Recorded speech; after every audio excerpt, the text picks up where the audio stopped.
Hello student, welcome to my channel. पिछले video में मैंने आपको नेचर ऑफ मैटर के बारे में बताया था और मैटर की 3 स्टेट्स भी बताई थी, सॉलिड, लिक्विड और गैस। ठीक है, तो उनकी प्रॉपर्टीज तो डिस्कस हो गई थी। अब एक चीज़ और है उसमें कि सॉलिड, लिक्विड, गैस, ये तीनों स्टेट्स आपस में इंटर कन्वर्टेबल होती हैं। क्या होती हैं? 3 states of matter are interconvertible by changing temperature and pressure। अगर हम एक कंडीशन है कि अगर हम टेम्परेचर में चेंज लाते हैं और प्रेशर में चेंज लाते हैं तो सॉलिड, लिक्विड, गैस, ये तीनों स्टेट्स आपस में क्या होती हैं? इंटर कन्वर्टेबल होती हैं। कैसे? फॉर एग्जाम्पल, सॉलिड को अगर हम हीट करते हैं तो लिक्विड ऑब्टेन होगा और फर्दर अगर लिक्विड को भी हम हीट कर देते हैं तो हमें गैस स्टेट मिल जाएगी। ठीक है, जैसे एग्जाम्पल देख लेते हैं। जैसे सपोज हमारे पास आइस क्यूब है। ठीक है, आइस क्यूब है, वो सॉलिड फॉर्म में है। उसको हमने भाई सॉलिड स्टेट को अगर हम फ्रिज से सॉलिड क्यूब है उसको हम बाहर निकाल के फ्रिज से रख दिए तो भाई उसका टेम्परेचर बाहर, फ्रिज में तो एक कुछ टेम्परेचर रहता है जिससे वो फ्रीज रहता है। अब उसको हम बाहर कर दिए तो टेम्परेचर फ्रिज के कंपैरिजन में बाहर रूम टेम्परेचर हमारा ज़्यादा है, तो वहाँ क्या हुआ? वो मेल्ट होने लगी, आइस क्यूब पिघलने लगी। किसमें आ गई? वाटर में हुई। वाटर में चेंज हो गया वो आइस क्यूब, मतलब लिक्विड स्टेट में आ गया। फिर अब फर्दर अगर हम उस लिक्विड को, वाटर को बॉयल कर देते हैं, गैस पे रख के गर्म कर दिए तो वो क्या हो गया? वेपर बन गया, मतलब गैस में कन्वर्ट हो गया लिक्विड। तो हम कह सकते हैं ना कि सॉलिड स्टेट लिक्विड में कन्वर्ट कैसे हो गई?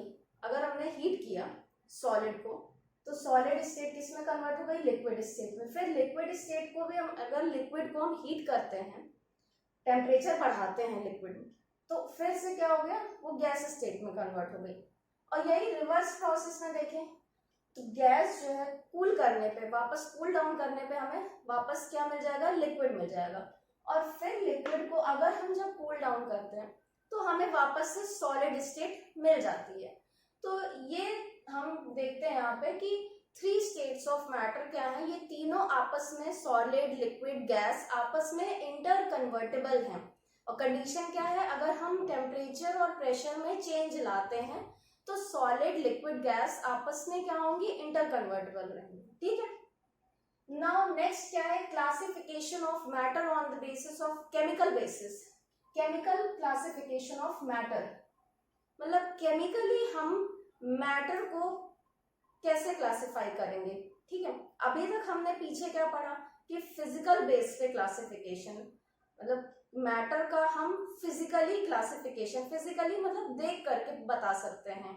भाई सॉलिड स्टेट को हम देख करके बता सकते हैं, ऑब्जर्व करके कि ये कोई भी ऑब्जेक्ट है वो सॉलिड स्टेट में, कोई भी चीज है वो लिक्विड कैसे है, देख करके बता दिया हमने। ठीक है, फिजिकल बेसिस पे अभी तक हमने क्लासिफिकेशन पढ़ा। अब आता है हमारा केमिकल बेसिस पे क्लासिफिकेशन, मतलब अब हम मैटर को केमिकली कैसे पहचानेंगे कि मतलब केमिकल मतलब उसके इंटरनल कॉम्पोजिशन को देख के, कैसे उसके अंदर, मैटर के अंदर क्या केमिकल नेचर कैसा होगा उसका। ठीक है, मैटर का केमिकल नेचर कैसा है, तो उसमें हमने मैटर को 2 पार्ट में डिवाइड किया है। एक होते हैं मिक्सचर्स और दूसरे होते हैं प्योर सब्सटेंसेस। ठीक है, मिक्सचर्स भी दो तरह के होते हैं, होमोजीनियस मिक्सचर और दूसरा होता है हेट्रोजीनियस मिक्सचर। ठीक है, इसी तरह प्योर सब्सटेंसेस भी 2 तरह के होते हैं, एलिमेंट्स और कंपाउंड। ठीक है, फिर एलिमेंट्स भी हमने यहाँ देखते हैं कि एलिमेंट्स भी 3 तरह के होते हैं, metals, non metals and metalloids. ठीक है, फिर है इधर हमने देखा कंपाउंड भी कितने तरह के होते हैं? 2 तरह के होते हैं, इनऑर्गेनिक कंपाउंड और ऑर्गेनिक कंपाउंड। ओके, नाउ अब सबका एक एक करके पहले डिटेल देखते हैं कि मिक्सचर क्या होते हैं, मिक्सचर्स की डेफिनेशन क्या है, फिर दोनों के टाइप्स के बारे में डिस्कस करते हैं विद एग्जांपल। ओके, तो अब मिक्सचर्स क्या होते हैं इसकी हम डेफिनेशन देखते हैं। मिक्सचर्स क्या है? इट कंटेन्स 2 और मोर substances present in it in any ratio. मतलब मिक्सचर क्या होते हैं कि इनमें दो या दो से ज़्यादा सब्सटेंसेस प्रेजेंट होते हैं और वो किसी भी रेशियो में प्रेजेंट रहते हैं, मतलब उनका रेशियो फिक्स नहीं होता, वो कोई भी रेशियो में प्रेजेंट होते हैं। जैसे एग्जांपल है हमारा, जैसे वाटर में हमने शुगर सॉल्यूशन बनाया। अब वाटर में हम शुगर को डिसॉल्व करेंगे तो इसमें उसका रेशियो तो फिक्स नहीं रहेगा, वो कोई भी रेशियो में उसमें वाटर में डिसॉल्व होगी शुगर, ठीक है। ऐसे ही एयर है, एयर में भी कई सारी गैसेस प्रेजेंट होती हैं, लाइक कार्बन डाइऑक्साइड हो गई, ऑक्सीजन है, नाइट्रोजन है। तो इन सब का एयर क्या है, एयर जो है ये भी एक तरह का मिक्सचर है, इसमें कई गैसेस का मिक्सचर है कि नहीं, तो ये इनका रेशियो भी फिक्स नहीं रहता। भाई कार्बन डाइऑक्साइड का कुछ रेशियो है एयर में, ऐसे कार्बन डाइऑक्साइड है, ऑक्सीजन है, नाइट्रोजन गैस है, इन सब का रेशियो फिक्स नहीं रहता है। तो ये क्या है, एयर क्या है, एक तरह से हमारा मिक्सचर हो गया है। फिर टी है, टी जो हम चाय डेली घर में बनाते हैं उसमें वो भी क्या है, मिक्सचर है। इसमें भी रेशियो जो है टी का, और टी में क्या बनाने के लिए ऐड करते हैं, बेसिकली मिल्क है और वाटर भी ऐड कर दिए, शुगर भी, तो इन सब का रेशियो तो फिक्स रहता नहीं है। तो ये सब क्या है, एग्जाम्पल शो कर रहे हैं कि ये मिक्सचर में जो है हमारा वो रेशियो फिक्स नहीं रहता सब्सटेंसेस का। इसमें दो या दो से ज़्यादा जो भी सब्सटेंस प्रेजेंट होंगे वो एक फिक्स रेशियो में नहीं रहते, कोई भी मतलब वो रेशियो फिक्स नहीं रहता उनका, ठीक है। अब मिक्सचर्स भी दो तरह के होते हैं, पहला होमोजीनियस मिक्सचर और दूसरा हेट्रोजीनियस मिक्सचर। होमोजीनियस मिक्सचर में क्या होता है कि the components in this mixture, components completely mix with each other and its composition is uniform throughout।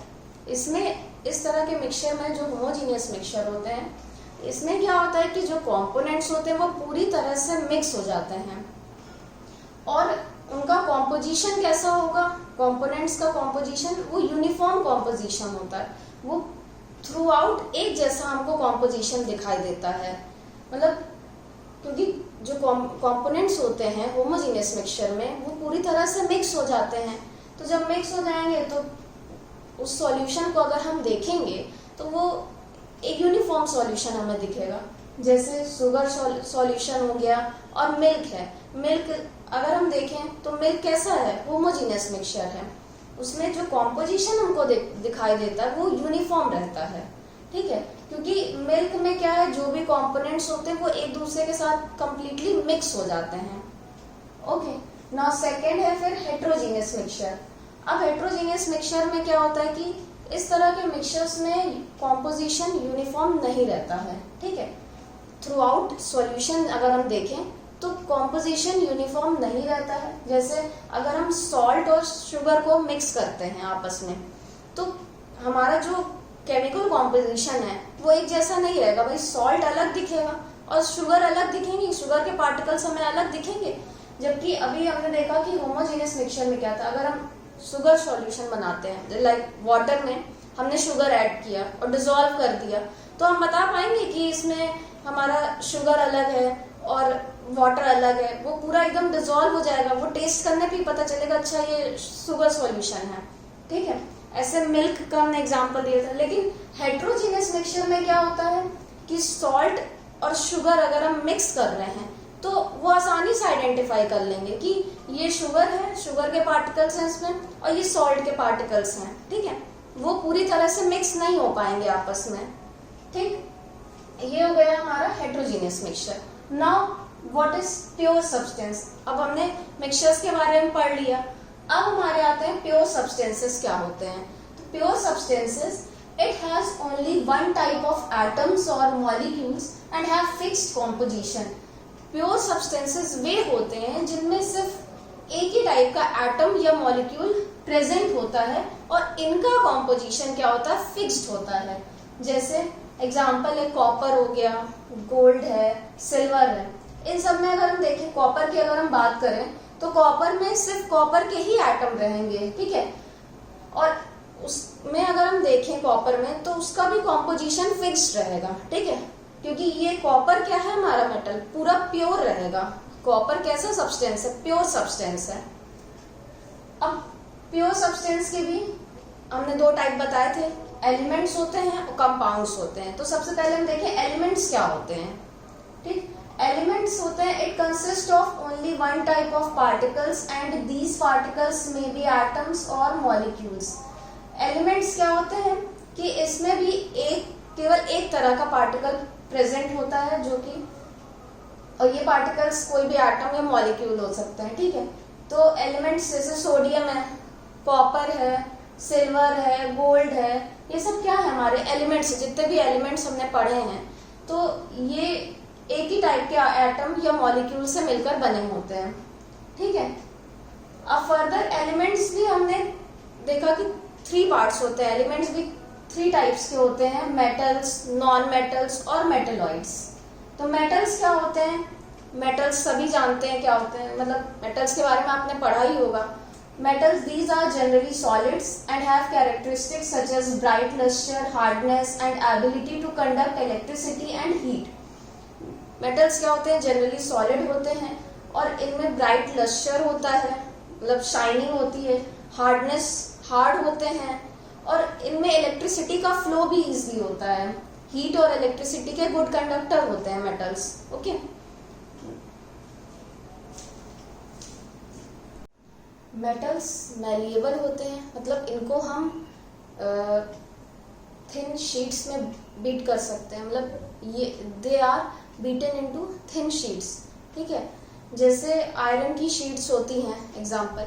ठीक है, आयरन शीट्स होती हैं, सुना है आपने आयरन शीट्स के बारे में।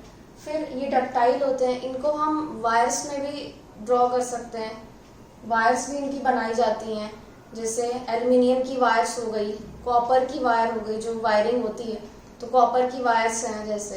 ठीक है, तो ये सब मेटल्स की क्या हो गई है, प्रॉपर्टी है। एग्जांपल है कॉपर, आयरन, एल्युमिनियम, गोल्ड, ये सब क्या है, मेटल्स के एग्जांपल हैं। अब आते हैं नॉन मेटल्स। तो नॉन मेटल्स क्या होते हैं, ये जनरली नॉन लस्ट्रस होते हैं, इनमें कोई शाइनिंग नहीं होती, ये ब्रिटल होते हैं, पुअर कंडक्टर होते हैं इलेक्ट्रिसिटी और हीट के क्या क्या होते हैं, पुअर कंडक्टर्स होते हैं। जैसे एग्जांपल हमारा क्या है, जैसे कार्बन हो गया, कार्बन है, ऑक्सीजन है, नाइट्रोजन है, ये सब क्या है, नॉन मेटल्स हैं। अब इसके बाद आता है मेटेलॉइड्स। तो मेटेलॉइड्स क्या होते हैं कि इनमें जो है मेटल्स और नॉन मेटल्स दोनों की प्रॉपर्टीज से मतलब दोनों की कॉमन प्रॉपर्टीज होती हैं। मेटल्स और नॉन मेटल्स दोनों की प्रॉपर्टीज इसमें पाई जाती हैं, मतलब दोनों की कैरेक्टरिस्टिक्स कॉमन होती हैं इनमें। जैसे एग्जांपल है सिलिकॉन, आर्सेनिक, बिस्मथ। मतलब ये जो सिलिकॉन है, आर्सेनिक है, बिस्मथ है, इनमें जो है मेटल और नॉन मेटल दोनों की कैरेक्टरिस्टिक्स होती हैं। ठीक, नाउ कंपाउंड। अब हमने एलिमेंट्स में 3 पढ़ लिए कि मेटल्स, नॉन मेटल्स और मेटेलॉइड्स, इनके बारे में पढ़ लिया।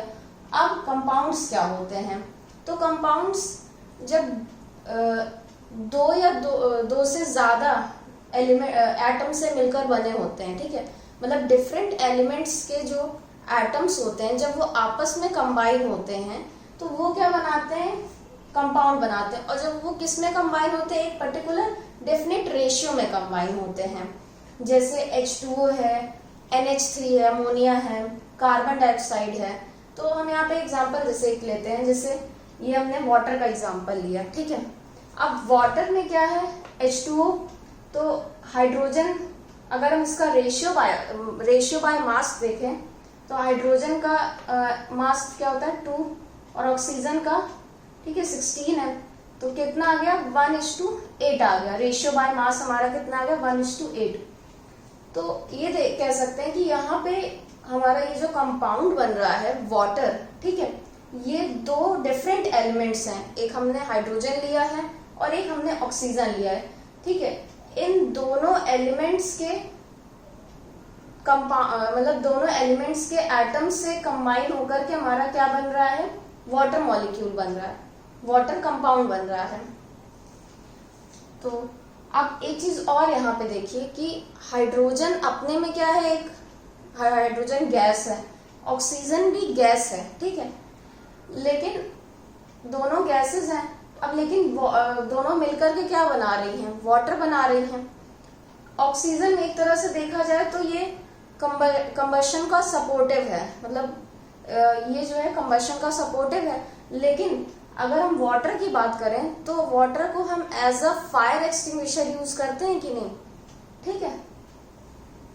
तो ये हो गया कंपाउंड हमारा। कंपाउंड भी दो तरह के होते हैं, इनऑर्गेनिक कंपाउंड और ऑर्गेनिक कंपाउंड। इनऑर्गेनिक कंपाउंड्स क्या होते हैं, जो नॉन लिविंग सोर्सेज से हमें ऑब्टेन्ड होते हैं, वो हमारे क्या है, इनऑर्गेनिक कंपाउंड, जैसे सॉल्ट है, मार्बल, वॉशिंग सोडा। और ऑर्गेनिक कंपाउंड्स क्या होते हैं, जो लिविंग सोर्सेज से हमें ऑब्टेन्ड होते हैं, जैसे प्लांट, एनिमल्स, इन सबसे जो ऑब्टेन्ड होते हैं वो ऑर्गेनिक कंपाउंड्स होते हैं, जैसे carbohydrate, oil, fat etcetera. Okay.